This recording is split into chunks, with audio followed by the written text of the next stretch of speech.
Nearly 12 months after flagging an appeal, lawyers for triple murderer Erin Patterson will today front Victoria's highest court in a bid to overturn her convictions.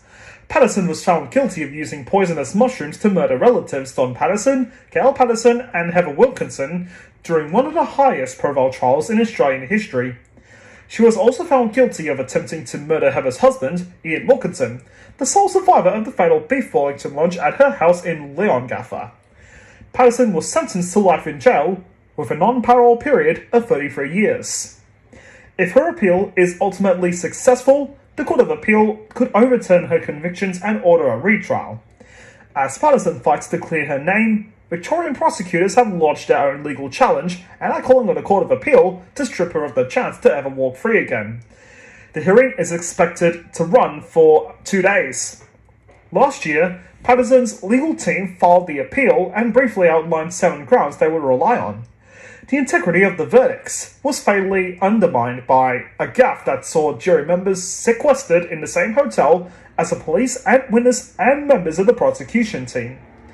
Phone tower evidence and evidence about death cap mushroom sightings in the nearby towns of Loch and Outram caused unfair prejudice and should not have been permitted in a trial. The trial judge, Christopher Beale, made an error by preventing prosecutors from introducing evidence about photos and videos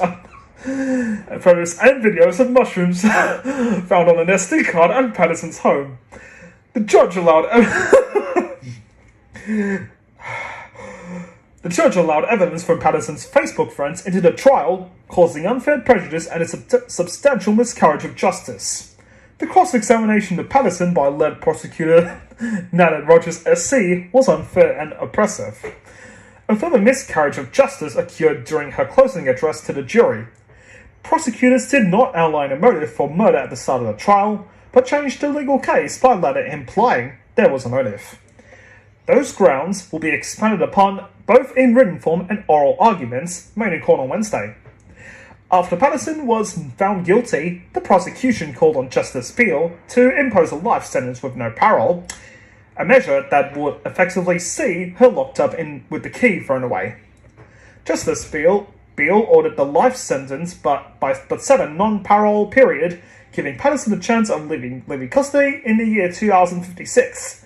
By that stage, she would be aged 81. Given the gravity of the crimes, the Office of Public Prosecutions argues that the setting of any parole period makes the sentence manifestly inadequate. It is still unclear when a decision will be announced.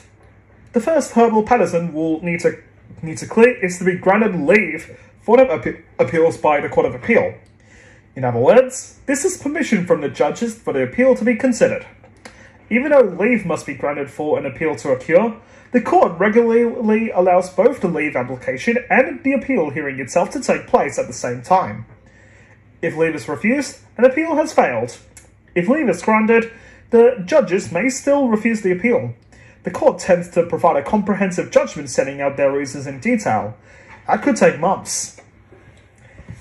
The appeal hearing will take place in the Supreme Court building on the corner of William and Lonsdale Streets in the Melbourne CBD. Given public interest in the case, the Court of Appeal has shifted the hearing from its own building to the larger Supreme Court next door. The murder trial was held in the country town of Morwell, about 60 kilometres from Patterson's home in Leongatha. Her legal team had wanted the case held close to her local community. Patterson has chosen to watch proceedings from a video link in prison instead of fronting the appeal judges in person.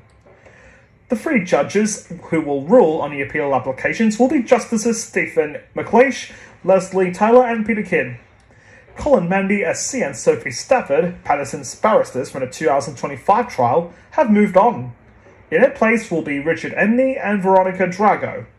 Patterson has retained her solicitor, Bill Doog, and senior associate Ophelia Holway.